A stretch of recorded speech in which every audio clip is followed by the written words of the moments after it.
Shalom Bapak Ibu dan saudara-saudara terkasih. Salam semangat-semangat, sukacita-sukacita. Kembali kita bertemu di ibadah online kita hari ini. Mari kita persiapkan hati kita untuk menaikkan pujian dan penyembahan yang terbaik buat Tuhan kita. Dan kita akan mendengarkan kebenaran firman Tuhan yang pastinya akan mengubahkan hidup kita. Mari kita beribadah dengan penuh sukacita dan penuh semangat. Shalom, selamat datang di keluarga masa depan cerah Gereja Kristen Perjanjian Baru Fajar Perdamaian Bogor.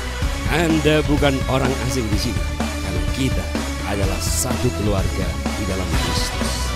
Dalam ibadah ini, kita mau menjadikan Yesus sebagai pusat hidup kita.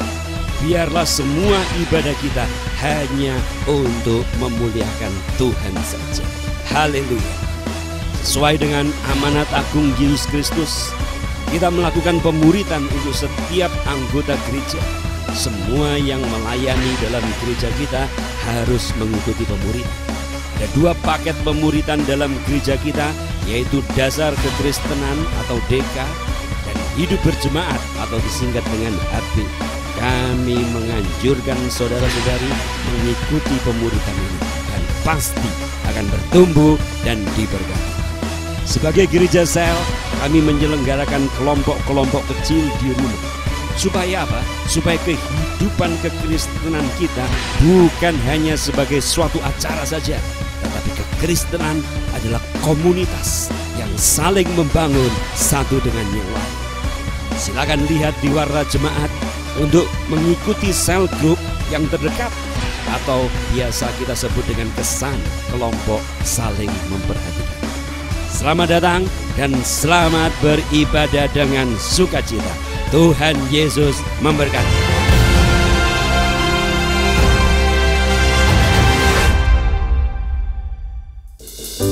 Shalom. Puji syukur pada Tuhan, kita berjumpa lagi dalam ibadah online kita pada hari ini. Saya akan bacakan di Mazmur 108 ayat 4-5 berkata, "Aku mau bersyukur padamu di antara bangsa-bangsa ya Tuhan, dan aku mau bermazmur bagimu di antara suku-suku bangsa, sebab kasih-Mu besar mengatasi langit, dan setiamu sampai ke awan-awan." Amin. Kita percaya Allah kita ada Allah yang mengasihi kita, Allah yang besar, Allah yang berkuasa. Sama-sama kita sebagai umatnya bersorak-sorak bagi namanya. Bersorak-sorai hai umat Tuhan, kudus dan mulialah namanya, karena besar kasih-Nya, besar kasih-Nya, ajaib perbuatan-Nya.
kasih-Mu bagi kami Tuhan.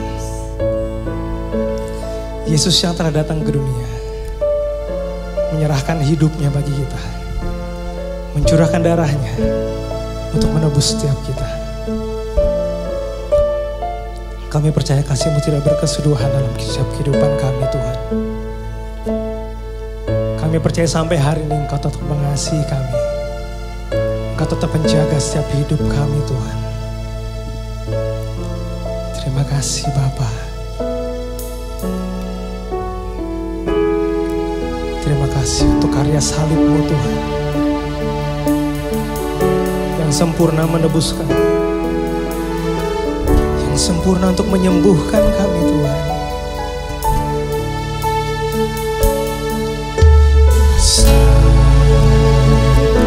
Mulia kasih-Mu, Kau korbankan hidupmu, curahkan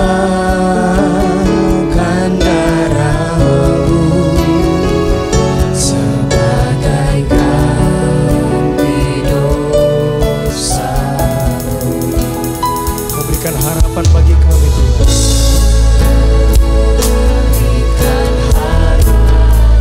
Meski kami di dalam kesesakan Tuhan, agunglah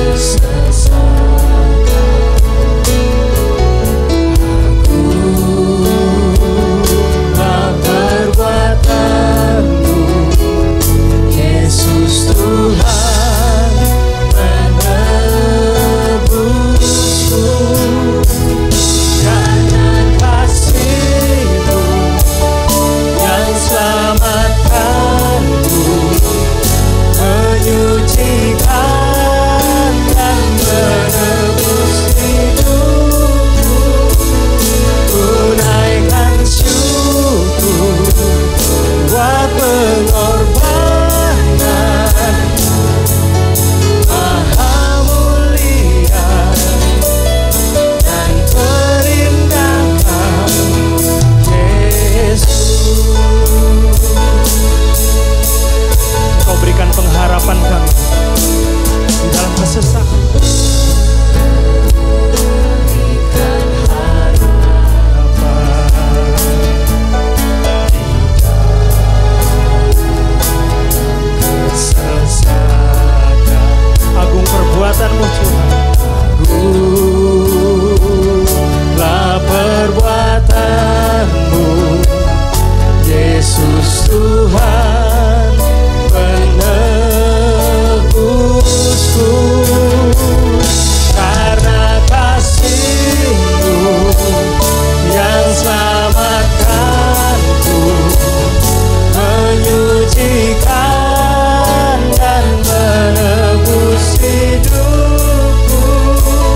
Tunaikan syukur buat pengorbanan-Mu Maha mulia dan terindah. Karena kasih-Mu yang selamatkanku, menyucikan dan menebus hidupku. Tunaikan syukur buat pengorbanan-Mu Maha mulia dan terindah Kau Yesus. Maha mulia dan terindah Kau Yesus. Maha mulia Kau Tuhan, Maha mulia dan terindah Kau Yesus. Kami muliakan Kau Tuhan.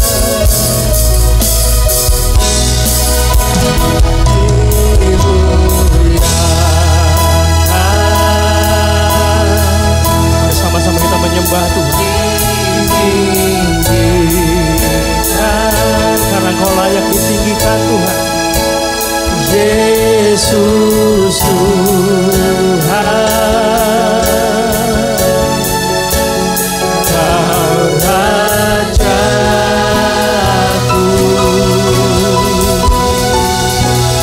yang bertahta. Kau Allah yang berkuasa, yang berkuasa. Namanya Yesus Tuhan, Yesus Tuhan, Kau Raja. Kami muliakan Kau Tuhan,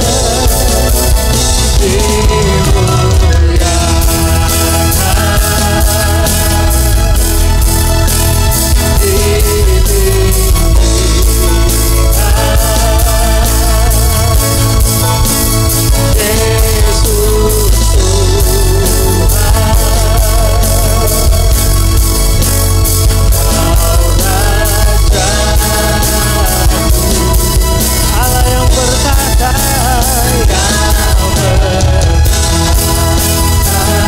Allah yang berkuasa, yang berkuasa. Yesus Kau Tuhan, Yesus Tuhan, Kau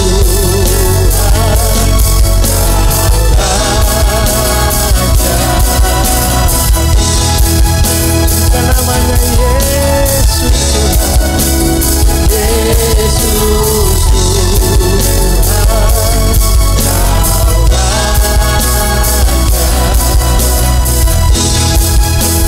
Yesus Kau Raja kami, Yesus Tuhan, Kau Raja.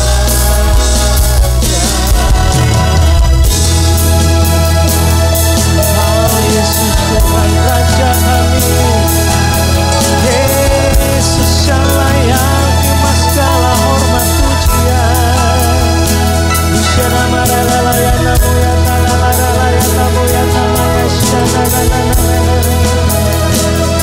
Yesus yang layak terima segala pengagungan. Yesus Raja segala raja.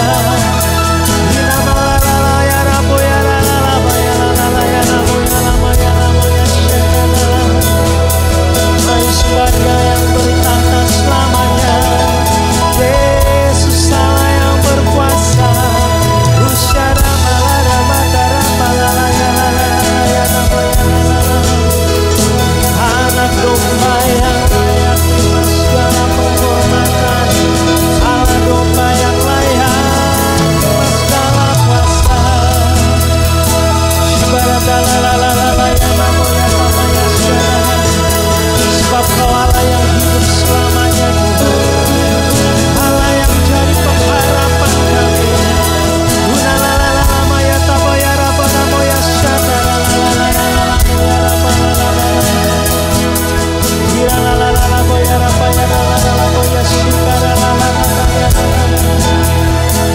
Syukur untuk karya salib-Mu Tuhan, syukur untuk kuasa darah-Mu yang sempurna memulihkan kami Tuhan. Ulalalaya raboralapaya lalalalalaya tayamaya syana. Darah-Mu membebaskan kami Tuhan. Oh ramadalalaboya lalaya naya syana lalalapaya lalala. Haleluya, haleluya. Oh raparapaya syana lalala. Glory, haleluya, haleluya. Kau Allah telah menjadi Raja Tuhan. Yesus Kau Allah yang manggil, Yesus Kau Allah yang berkuasa Tuhan. Haleluya, haleluya. Ingatkan kami kembali pada hari ini Tuhan, kuasa salib-Mu yang telah menebus kami, kuasa darah-Mu yang telah membayar kami lunas Tuhan. Segala pelanggaran dan dosa-dosa kami telah Kau hapuskan dengan kasih-Mu Tuhan. Terima kasih Bapa, terima kasih Tuhan. Kami ada sampai hari ini karena anugerah-Mu Tuhan yang besar bagi kami Tuhan. Terima kasih Engkau sampai hari ini Kau tetap menjaga kami, Kau tetap mengasihi kami, Kau tetap memelihara kami Tuhan. Terima kasih Bapa. Pada hari ini Engkau akan berbicara bagi setiap kami secara pribadi Tuhan. Mari pakai lidah bibir hamba-Mu Tuhan. Sampaikan isi hati-Mu pada hari ini Tuhan. Dan juga untuk perjamuan kudus yang akan kami terima pada hari ini Tuhan. Biar roti dan anggur ini Tuhan akan menjadikan kami satu dengan tubuh dan darah-Mu Tuhan. Untuk kami juga bisa merasakan kuasa Kristus itu, kuasa kebangkitan itu ada dalam setiap kehidupan kami Tuhan. Terima kasih Bapa, terima kasih Tuhan. Kami sambut firman-Mu. Hanya di dalam nama Yesus kami berdoa dan mengucap syukur. Amin. Saudara-saudara, tadi kita telah memuji dan menyembah Tuhan. Saya percaya kita semua diberkati oleh pujian dan penyembahan. Saatnya kita mendengar kebenaran pesan firman Tuhan. Karena itu, mari kita berdoa terlebih dahulu.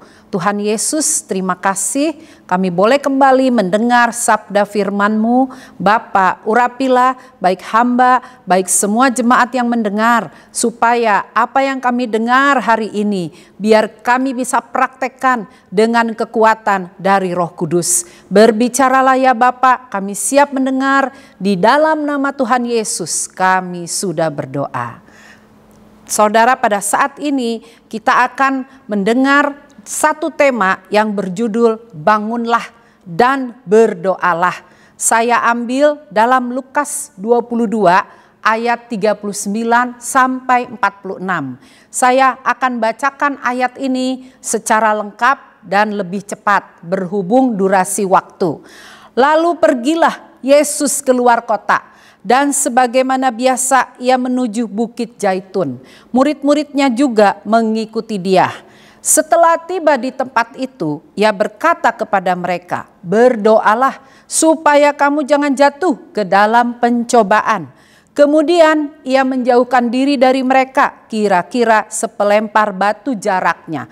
Lalu ia berlutut dan berdoa, katanya, ya Bapakku, jikalau engkau mau, ambillah cawan ini daripadaku, tetapi bukanlah kehendakku, melainkan kehendak-Mu-lah yang terjadi. Maka seorang malaikat dari langit menampakkan diri kepadanya untuk memberi kekuatan kepadanya. Ia sangat ketakutan dan makin bersungguh-sungguh berdoa. Peluhnya menjadi seperti titik-titik darah yang bertetesan ke tanah. Lalu ia bangkit dari doanya dan kembali kepada murid-muridnya. Tetapi ia mendapati mereka sedang tidur karena duka cita. Katanya kepada mereka, mengapa kamu tidur? Bangunlah dan berdoalah supaya kamu jangan jatuh ke dalam pencobaan. Ayat ini saudara memang melukiskan ketika Yesus akan bergumul, dia begitu ketakutan untuk menghadapi kematiannya di kayu salib. Tetapi dari ayat ini kita akan belajar bagaimana di tengah ketakutan dan pergumulan Yesus sebagai manusia, dia tetap memprioritaskan doa. Nomor satu di dalam hidupnya. Saya mengajak kepada setiap jemaat sesuai dengan perkataan Yesus di dalam ayat 46. Bangunlah dan berdoalah. Saudara, itu juga untuk kita semua yang hari-hari ini menghadapi pergumulan. Baiklah, kita akan melihat 4 pengajaran yang Tuhan Yesus ajarkan sendiri tentang doa. Ada 4 poin.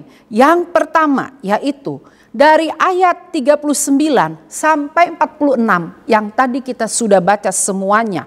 Itu menunjukkan hubungan Yesus dengan Bapaknya.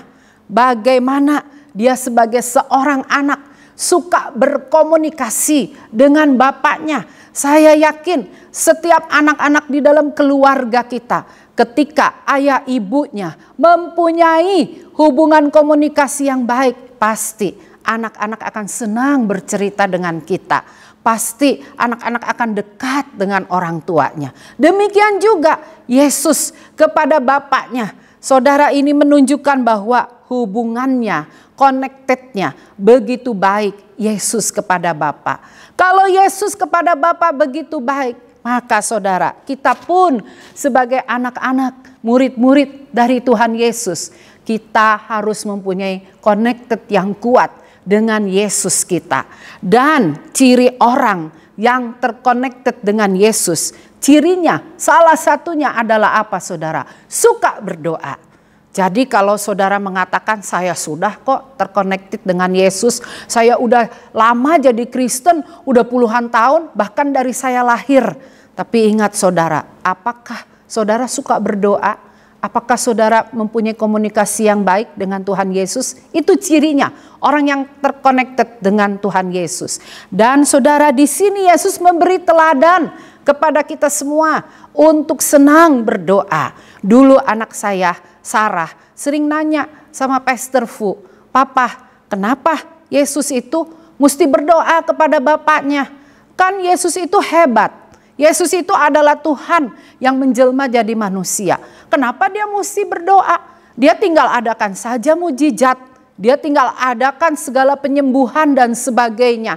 Saudara, apa jawab Pastor Fu kepada Sarah pada waktu itu? Pastor Fu bilang begini, "Sarah, Yesus itu suka berdoa kepada Bapaknya karena Yesus mau kasih contoh untuk kita semua.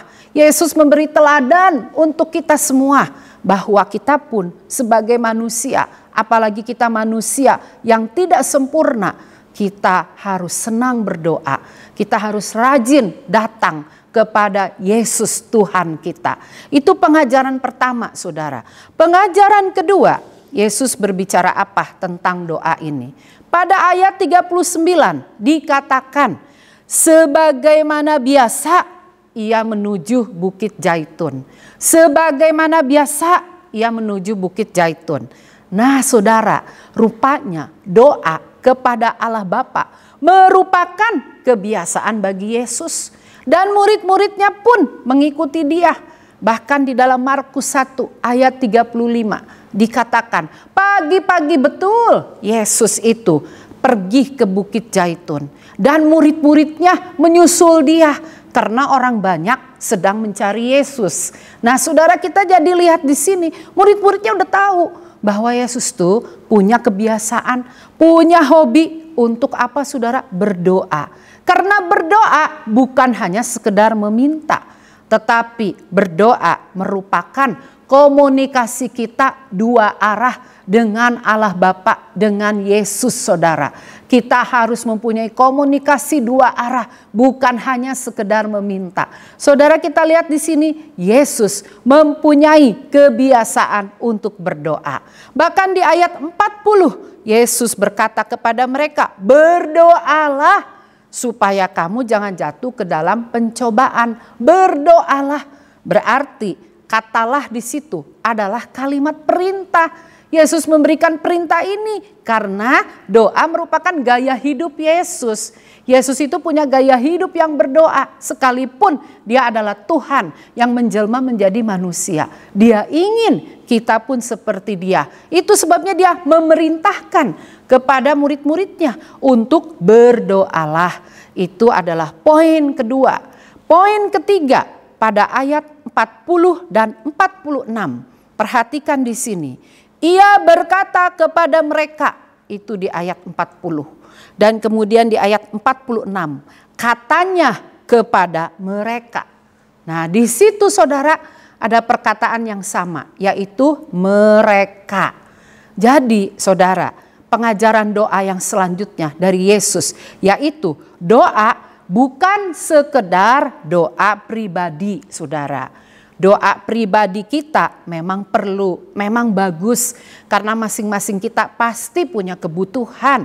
Tapi Yesus ingin kita juga berdoa secara corporate, secara bersama saudara. Itu sebabnya dia bilang kepada mereka. Dia nggak bilang di situ kepada Petrus atau kepada Yohanes saja, tapi kepada mereka. Nah, ciri Anda tertanam di dalam gereja lokal ialah suka berdoa bersama-sama dengan saudara seiman. Sekali lagi saya ulang, ciri Anda tertanam dalam gereja lokal ialah suka berdoa bersama dengan saudara seiman. Nah, saudara mungkin udah rajin doa secara pribadi, tetapi Yesus pun ingin kita berdoa bersama-sama. Karena apa saudara? Di dalam dunia ini kita nggak bisa hidup sendiri. Kita membutuhkan satu dengan yang lain untuk saling mendoakan. Apalagi di musim yang sukar seperti ini. Karena itu saudara, jika Anda mengatakan saya tertanam di gereja lokal, ayo bangunlah saudara. Marilah kita berdoa bersama-sama dengan saudara-saudara kita seiman yang lain. Itu pelajaran yang ketiga. Pelajaran yang keempat. Pada ayat 44 dikatakan demikian. Ia sangat ketakutan dan makin bersungguh-sungguh berdoa. Jadi saudara, ketika kita doa, kita nggak boleh sekedar selewat-selewat aja. Atau sekedar program, atau sekedar rutinitas. Tapi Tuhan menginginkan kita sungguh-sungguh. Sungguh-sungguh itu artinya apa saudara? Serius. Serius saudara. Kita benar-benar segenap hati. Kita benar-benar butuh. Karena kita yang butuh kepada Tuhan saudara. Nah saudara, di sini dikatakan sampai keringatnya Yesus, peluhnya Yesus menjadi seperti titik-titik darah. Dan itu jatuh ke tanah saudara. Ini menandakan bagaimana Yesus itu ketika di dalam ketakutan. Dia makin bersungguh-sungguh berdoa. Dan di dalam kata sungguh-sungguh ini berarti kita segenap hati cari Tuhan. Kita benar-benar gak mau asal-asalan. Nah saudara, jangan bersandar kepada pemikiran sendiri. Artinya apa saudara? Di dalam berdoa sungguh-sungguh itu, kita di zaman yang susah seperti ini mungkin sering ada perasaan. Mungkin sering ada suara intimidasi yang bilang kepada kita, apa Tuhan dengar doa saya ini? Aduh, apa Tuhan bisa ya menjawab begitu banyak persoalanku dan begitu berat persoalan ini. Aduh, apakah benar Tuhan bisa jawab doaku? Kok kemarin malah gak dijawab-jawab dan sebagainya. Saudara, itu berarti kita bersandar pada pemikiran sendiri. Jika kita sering punya perasaan demikian saudara, mari saudara hilangkan, bangkit. Mari kita lebih sungguh-sungguh berdoa seperti yang Yesus lakukan. Bahkan saudara, kalau kita nggak bersungguh-sungguh berdoa, kita juga sering pakai cara-cara dunia, saudara. Ingatlah, kita tetap harus punya hati nurani yang murni. Nah, misalnya begini, saudara. Saudara sungguh-sungguh kelihatannya berdoa. Di kelompok kesan atau di kelompok lain, saudara bahasa rohnya tuh sampai keras dan sebagainya, saudara. Tapi saudara, di dalam hidup kita sehari-hari, kita masih pakai cara-cara dunia untuk kita bekerja atau berusaha. Misalnya mungkin kita sering menipu, kita mungkin sering berbohong, kita memfitnah, kita senang bergosip dan sebagainya. Nah saudara, saya mau ingatkan, apabila saudara berdoa sungguh-sungguh, tapi sementara itu saudara sering menipu, sering berbohong, sering ngegosip, sering memfitnah, maka saudara sudah mendapat upahnya. Upahnya dari teman-teman atau dari manusia yang hanya bilang, wah dia rohani ya, wah dia doanya mantap, wah dia kenceng suaranya dan sebagainya. Itu upahnya saudara. Tetapi belum tentu dapat upah dari Tuhan saudara. Bukankah kita ingin supaya ketika kita berdoa kita mendapat upah dari Tuhan? Bukankah karena juga rasa syukur kita kepada Tuhan saudara? Karena itu saudara, poin keempat ini jangan dilupakan. Jangan memakai cara-cara dunia. Sebaliknya kita harus bersungguh-sungguh. Jadi tadi yang pertama, kalau kita berdoa berarti kita terconnected dengan Allah Bapa. Yang kedua, Yesus memberi teladan, dia biasa untuk berdoa. Itu adalah gaya hidupnya. Yang ketiga, bahwa doa itu bukan hanya secara pribadi, tapi corporate bersama-sama. Yang keempat, Yesus memberi teladan, kita bersungguh-sungguh di dalam berdoa. Nah, ini saudara ada gambar seorang pendeta yang terkenal di abad 1805 sampai 1898. Namanya adalah George Muller. Kita akan belajar tentang kehidupan pribadinya. Karena orang ini mengandalkan lututnya untuk selalu berdoa.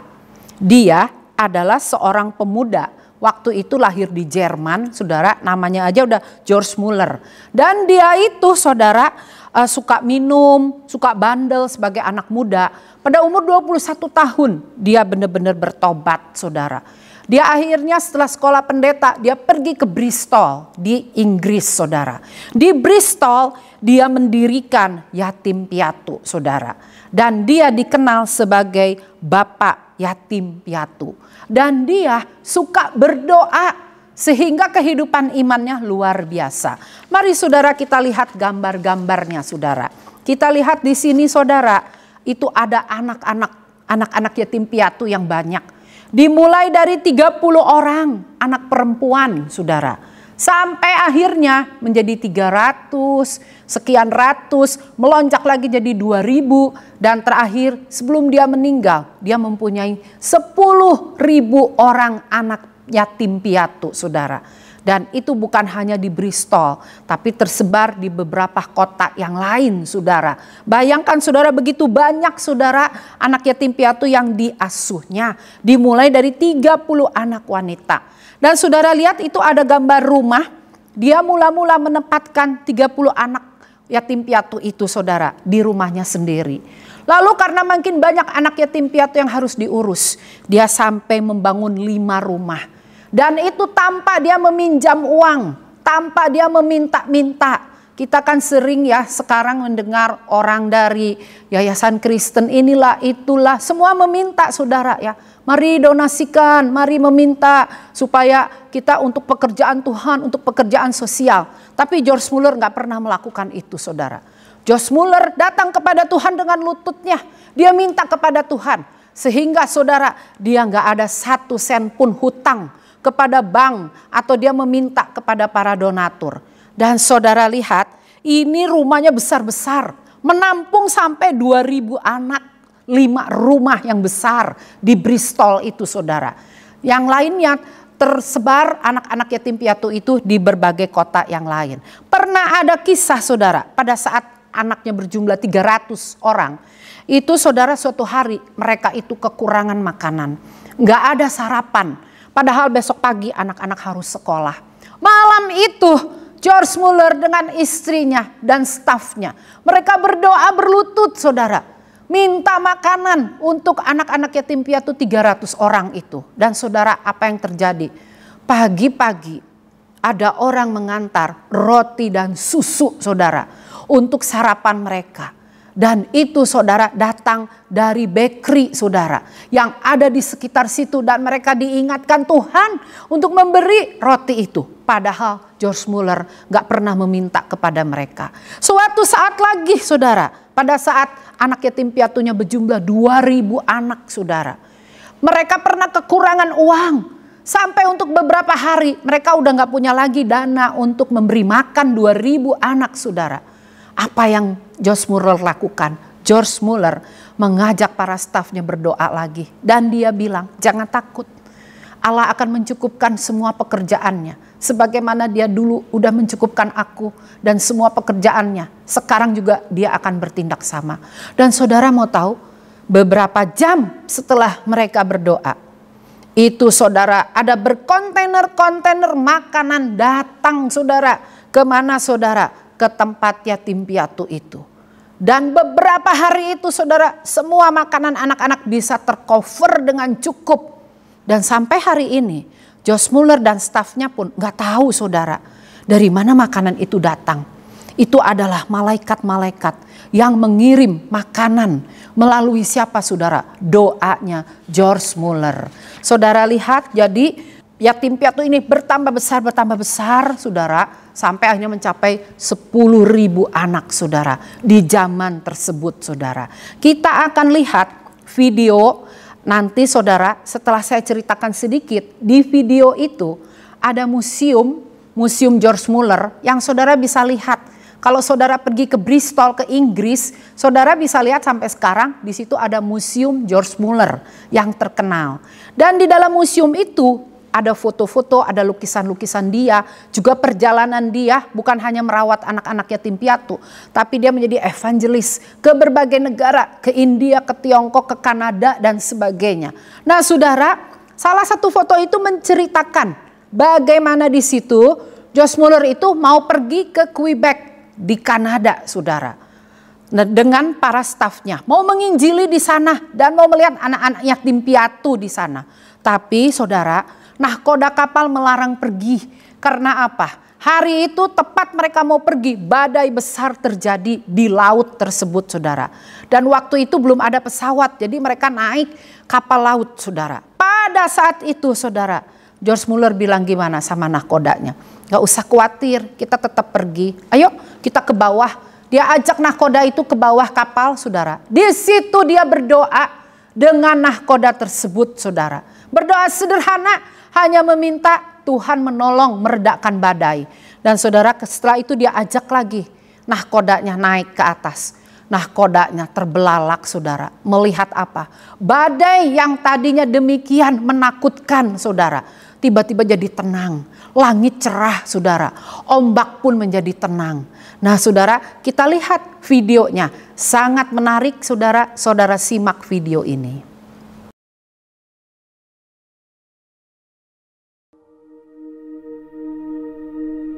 Through the Lord's orphanage, Muller had achieved his goal to give a visible proof that God is real.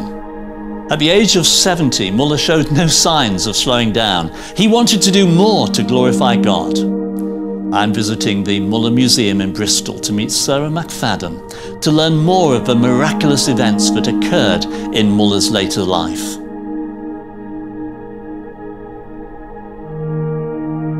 Well, welcome. This is the George Muller Museum in Bristol. Fantastic, isn't it? And look at this timeline that's up here. And I think the amazing thing I find about Muller is he's done all these things, and then you get to 70 when most people are thinking about retiring, and he suddenly begins a new ministry. So George Muller travelled 200,000 miles over a period of 17 years. He did all of this before aviation, so he travelled by boat and even by rickshaw when he was in India. He went as far afield as Australia and New Zealand, and also when he was in the US, he was actually invited to meet the sitting president at the time, President Hayes, at the White House. Quite amazing, isn't it? I mean, really, transport was very, very basic, wasn't it? It would be by horse and cart the majority of time. Yeah, absolutely. George Muller would be away from Bristol for up to 2 years at a time on his preaching tour. One particular story, isn't there, where he was desperate to get to somewhere he was due to preach, and fog descended and the captain said, there's nothing we can do. Yeah, absolutely. So the captain tells the story that he was heading to Quebec and he'd been on the bridge of the ship for 22 hours straight, and he was quite startled when he got a tap on his shoulder, and it was George Muller. And George Muller let the captain know that he needed to be in Quebec in a few days' time for a speaking engagement, and the captain said, it's impossible. Yeah. There's no way. George Muller said, maybe we should pray about it. So George Muller and the captain went down to the chart room, and the captain actually was a bit begrudging in doing it and wondered what lunatic asylum this person was from. But George Muller prayed and asked God to lift the fog so that he could get to Quebec in time. Isn't there an interesting PS on that story? The captain then thought, I'd better pray. Yeah. And Muller said, no, and he stopped him. Why? He did. George Muller said that no, he didn't need to pray because he felt that God had already answered his prayer and invited the captain to go outside and look. And indeed, when they went outside, the fog had indeed been lifted. And he got to his meeting in time? And he did, absolutely. And the captain was actually an unbeliever before this happened, and he attributes his coming to faith to this encounter with George Muller. I mean, that's what Muller's life was all about, wasn't it? Seeing the miraculous in order that people then would be attracted to the faith and become believers. Absolutely, yeah. Just a part of his everyday life. Tadi saudara telah lihat video tersebut, saudara ya. Saudara ambil hikmahnya bahwa aku pun harus berdoa seperti George Muller. Nah, saudara, kita balik lagi keadaan murid-murid pada saat itu tertidur. Dikatakan pada ayat yang ke-45, Yesus kembali kepada murid-muridnya, tetapi ia mendapati mereka sedang tidur karena duka cita. Tidur itu adalah keadaan berhenti badan dan kesadaran. Ini menurut Kamus Besar Bahasa Indonesia.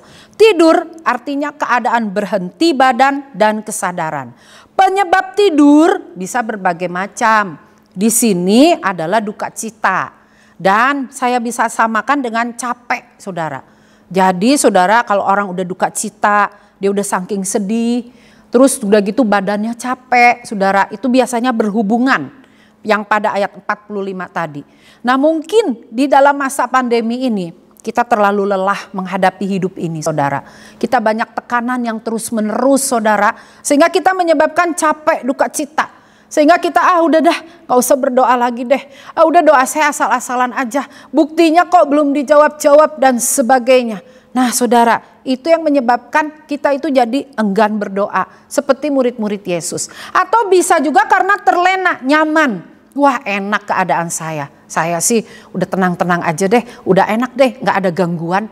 Nah seperti kelinci berlomba dengan kura-kura.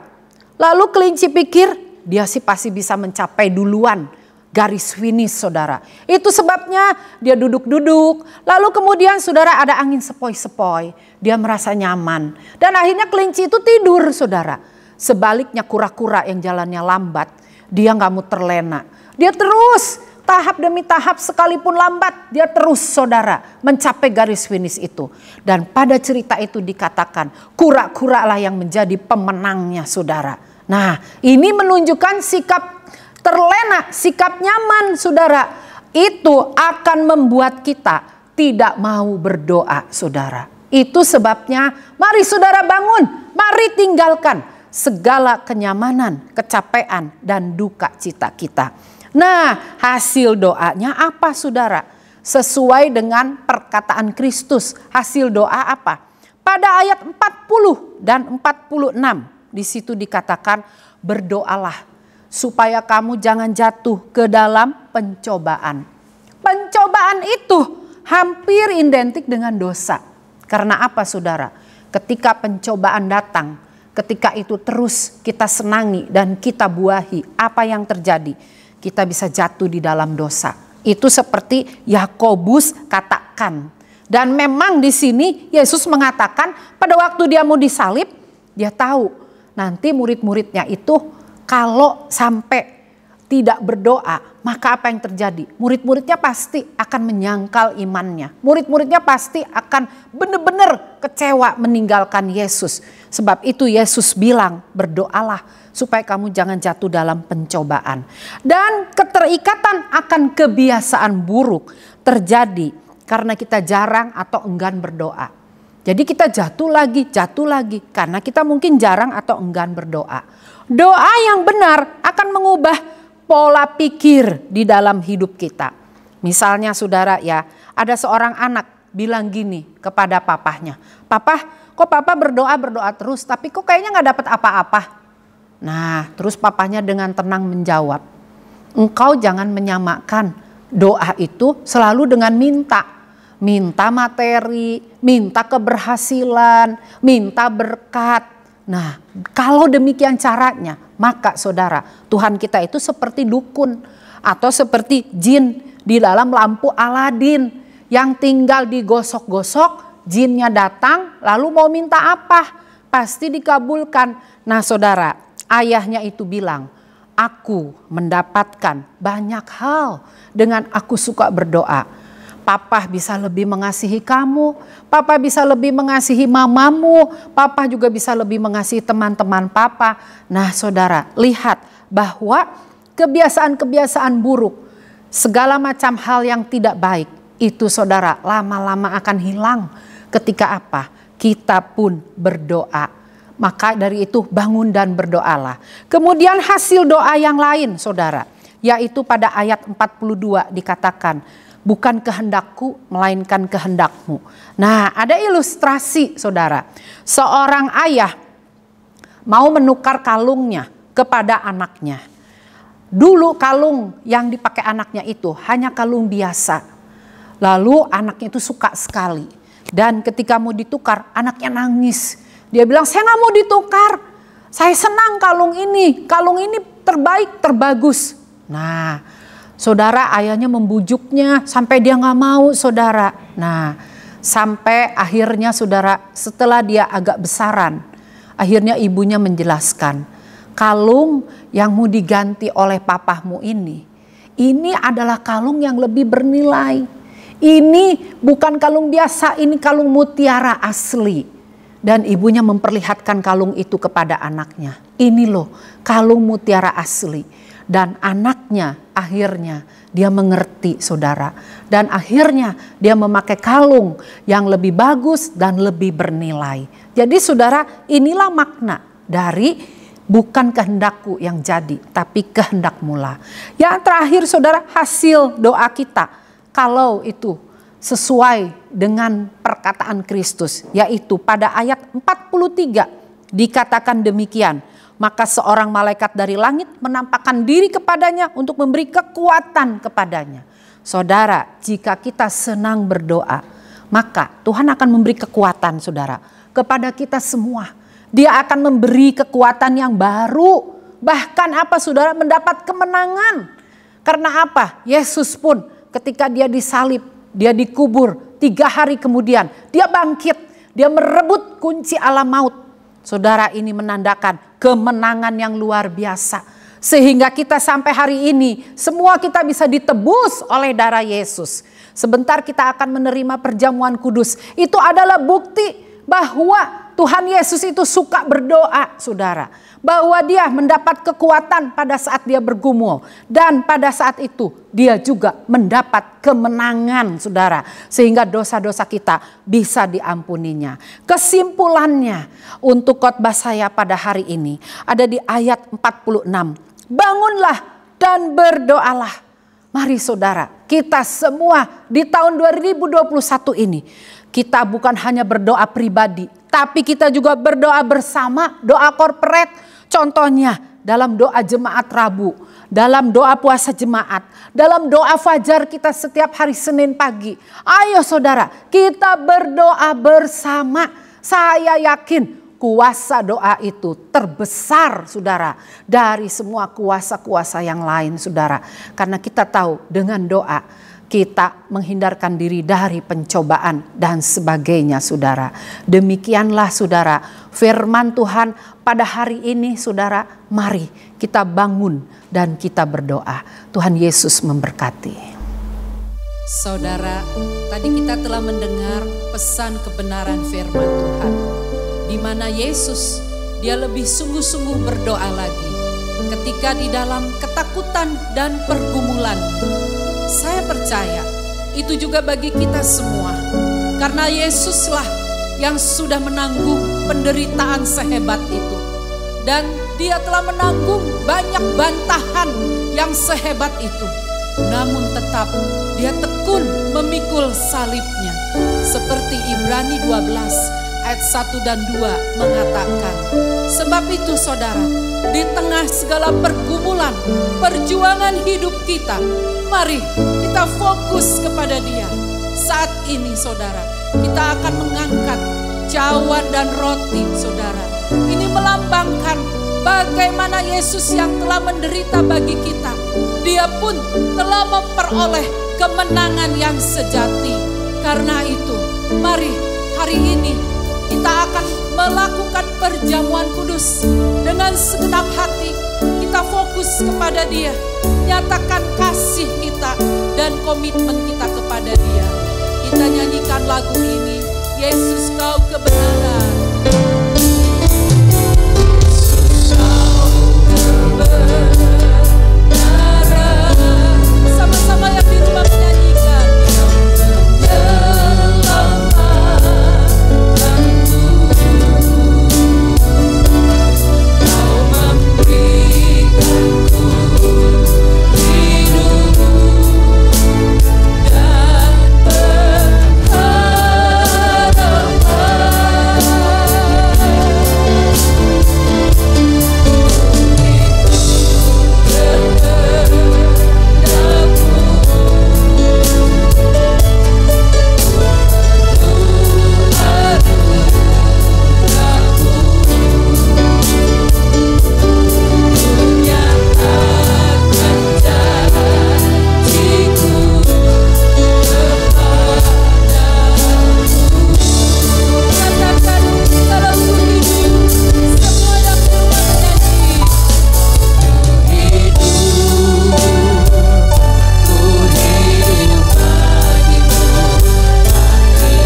kebaikan Tuhan, kasih Tuhan kepada kita. Dan kita minta ampun kepada Dia. Jikalau kita sementara ini kasih kita kepada Dia mungkin berkurang. Atau hati kita, hati nurani kita mulai tercoreng oleh hal-hal yang lain. Mari kita datang kepada Dia. Yesus.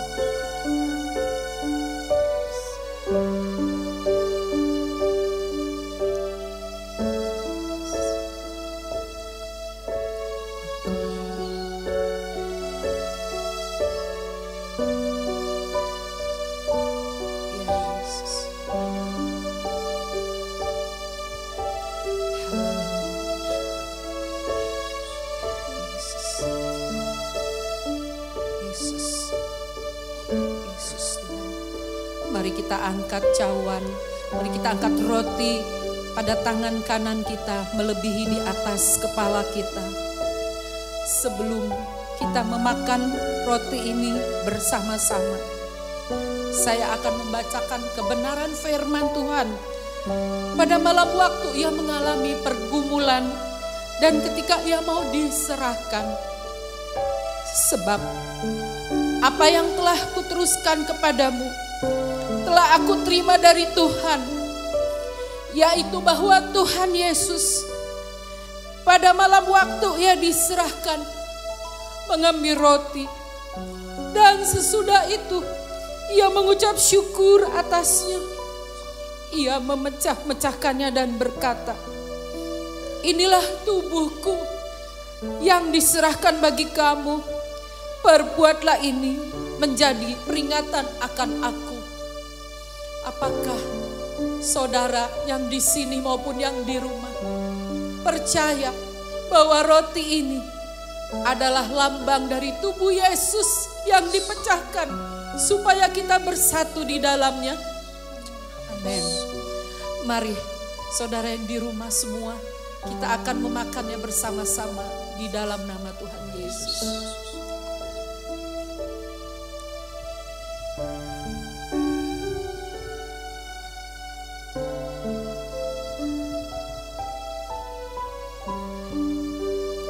Mari angkat cawan pada tangan kanan kita.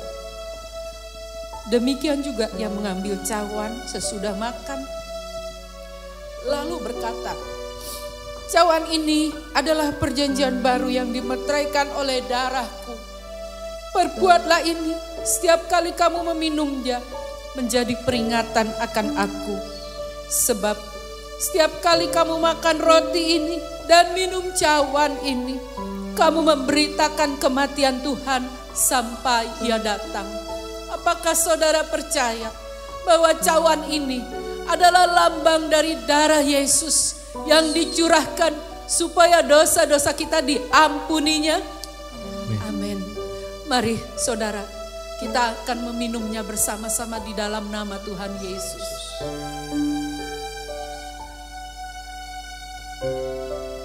Mari semua kita mengucap syukur. Nanti saudara Denny akan mengucap syukur di dalam bahasa Indonesia. Semua yang di rumah juga mengucap Terima kasih syukur. Tuhan, terima kasih Bapa. Anugerah-Mu besar bagi setiap kami Tuhan. Kuasa darah Yesus yang telah dicurahkan bagi kami untuk menebus kami, untuk menyucikan kami. Kami mengucap syukur Bapa karena kasih-Mu atas setiap kami Tuhan.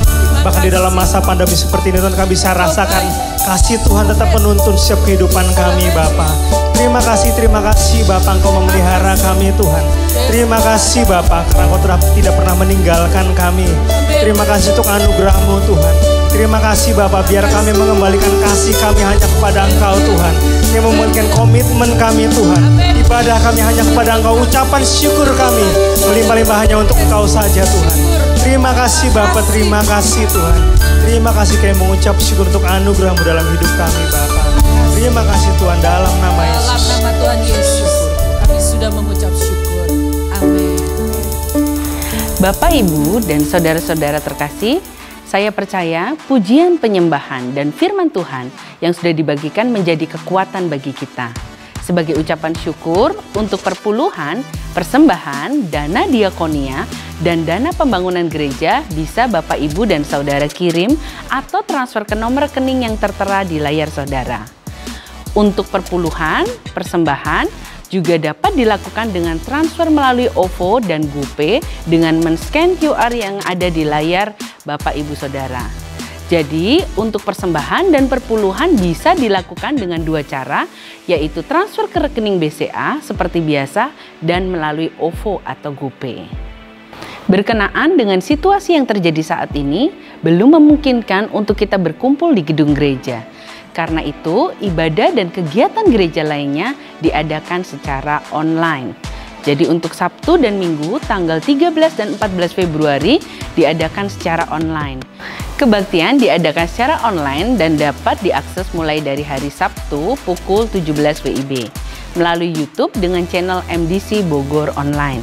Ibadah akan dilayani oleh Pastor Lambert dari Purwokerto. Doa Jemaat Rabu Online rutin diadakan setiap hari Rabu malam pukul 18.30. Doa dapat diikuti oleh seluruh jemaat Bogor, Depok, dan Tangsel. Meeting ID dan password Zoom bisa Bapak Ibu lihat di layar dan akan di live streaming di YouTube MDC Bogor Online. Doa Fajar Senin Online rutin diadakan setiap hari Senin pagi pukul 5.30 WIB. Doa dapat diikuti oleh seluruh jemaat Bogor, Depok, dan BSD. Meeting ID dan password Zoom bisa Bapak Ibu lihat di layar. Jangan lupa, kesan online wajib dilakukan oleh masing-masing kesan. Dan setiap kesan, ayo terus melakukan penjangkauan jiwa baru seperti yang dilakukan oleh kesan teman-teman kita. Tetap menjangkau walaupun masa pandemi.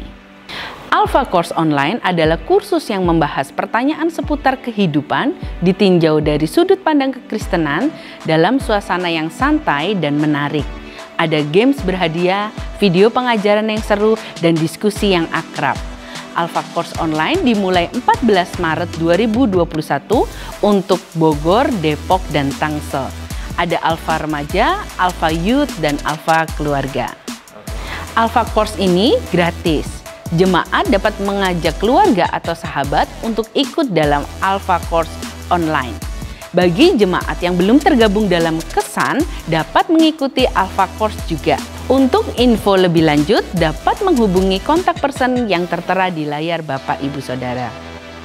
Kembali kami mengingatkan jemaat untuk tetap tinggal di rumah, menjalankan protokol kesehatan, dan menjaga kesehatan dengan baik. Demikian pengumuman hari ini. Tuhan Yesus memberkati.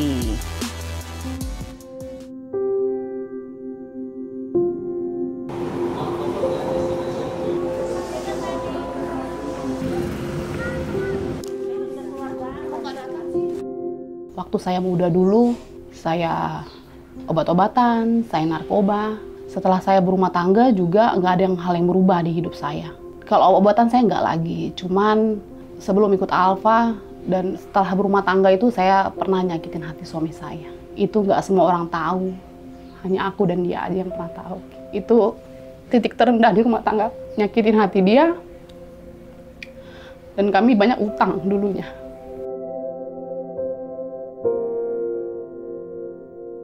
Ngajak saya teman, dia teman satu sekolah anak saya. Pada awal ikut Alpha saya nggak ada yang saya bisa ambil dari situ banyak. Karena suami saya nggak setuju saya ikut ke sana. Saya bisa maklumi kenapa dia nggak setuju. Karena saya dulu pernah nyakitin dia. Dia mungkin takut itu terulang lagi kembali gitu. Saya orang yang suka mengutuki begitu. Karena di keluarga suami saya itu, semua saya mau menghilangkan kutukan yang sering saya ucapkan ke saudara-saudara saya. Alpha ini kan satu komunitas yang baru di hidup saya. Mereka sambut saya begitu, dia peluk begitu. Nggak nanya dulu saya siapa, saya gereja dari mana. Mereka nggak tanyakan itu ke saya.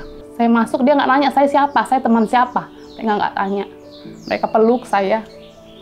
Itu nyaman. Apa weekend itu Alpha yang kelima ya. Di malam itu Pastor Tini tanya sama kita satu-satu begitu. Berapa umur kami begitu. Dan berapa sisa umur yang kita ada sekarang gitu. Di situ saya baru nyadar gitu, oh ya saya 33 tahun, suami 43 tahun. Dengan umur segitu berarti waktu saya tidak banyak lagi begitu. kenapa saya nggak bisa merubah diri saya begitu? Kenapa saya nggak bisa berdampak buat orang lain? Pastor Tini nanyakan umur itu yang buat saya langsung, oh iya ya, umur saya sudah begini, berarti kalau Tuhan ambil saya sesuai dengan umur orang tua saya hanya 40 sekian, mungkin saya nggak lama lagi begitu. Karena saya nggak ada yang bisa saya wariskan ke anak-anak saya gitu. Dengan waktu yang dari lahir sampai umur 33 tahun, saya nggak tahu mau apa. Kalau saya susah, saya mau kemana siapa? Saya nggak tahu anak-anak saya ini saya mau buat kemana. Saya nggak tahu anak-anak saya mau serahkan ke siapa. Saya tahu saya ajarin mereka, saya ajarin ilmu, hanya itu yang saya tahu. Dan saya juga kalau ada masalah nggak pernah yang saya harus berdoa dulu, enggak gitu. Sekarang saya lebih ke berdoa gitu, karena saya tahu kekuatan doa itu luar biasa. Karena saya sekarang sudah tahu kemana saya ngadu.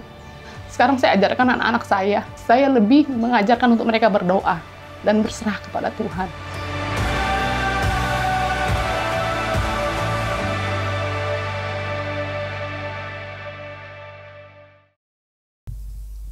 Kita telah sampai pada akhir dari ibadah online kita pada hari ini.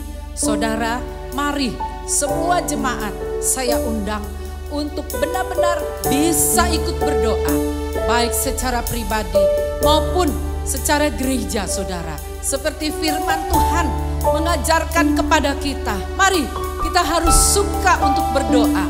Demikian juga doa corporate, doa bersama-sama yang diadakan oleh jemaat, saudara. Mari saudara, kita ikut di dalamnya. Sebab dengan doa segala hal dapat diatasi. Karena itu mari saya undang saudara setelah mendengar bunyi pesan firman Tuhan. Saudara saya undang untuk ikut di dalam doa fajar maupun ikut di dalam doa Rabu setiap malam. Saudara, inilah gereja saudara. Saudara mendukung untuk doa ini bersama-sama karena kebaikannya untuk kita semua dan secara pribadi kita masing-masing. Mari saudara, kita bersyukur juga hari ini kita boleh angkat perjamuan kudus. Kita bersyukur juga kalau kita udah dilayani oleh setiap pelayan mimbar yang setia sampai saat ini melayani kita. Saya percaya berkatnya pun ada atas kita sekalian. Mari saudara, kita akhiri ibadah kita pada hari ini. Mari kita berdoa bersama-sama. Saudara yang di rumah silakan bangkit berdiri. Mari kita tutup di dalam doa. Terima kasih Tuhan. Hari ini kami sudah boleh memuji, membesarkan firman-Mu. Hari ini kami tetap konsisten untuk ibadah dengan serius di hadapan-Mu. Hari ini kami sudah terima perjamuan kudus. Hari ini Tuhan kami sudah mendengar pesan firman-Mu yang mengajar kami untuk lebih lagi terconnected kepadamu, terconnected kepada gereja lokal di mana kami bertumbuh Tuhan. Kami percaya Engkau telah hadir di tengah-tengah ibadah kami meskipun secara online. Terima kasih Tuhan Yesus. Kau memberkati setiap jemaat yang sudah mengikuti ibadah ini. Diberkatilah mereka masing-masing di dalam pergumulan dan setiap ketakutan jemaat. Tuhan, biar doa-doa mereka sampai kepadamu. Bapa yang baik, Bapa yang maha kuasa, kami yakin janji-Mu tetap ya dan amin. Tuhan, kuatkan setiap jemaat. Tuhan, beri hati yang teguh. Tuhan, beri kepada kami rasa cinta dan komitmen kami kepadamu lebih lagi. Berkatilah setiap keluarga jemaat.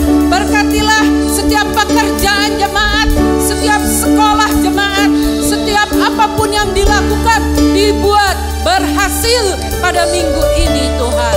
Terima kasih Tuhan Yesus. Mari saudara-saudara, kita mengangkat kedua tangan kita. Tuhan memberkati engkau dan melindungi engkau. Tuhan menyinari engkau dengan wajah-Nya dan memberi engkau kasih karunia. Tuhan menghadapkan wajah-Nya kepadamu dan memberi engkau damai sejahtera. Kasih sayang dari Allah Bapa, Tuhan Yesus, dan persekutuan dengan Roh Kudus menyertai kami semua mulai dari hari ini sampai Tuhan Yesus datang yang kedua kali. Semua yang percaya sama-sama kita katakan amin. Amin. Tuhan Yesus memberkati.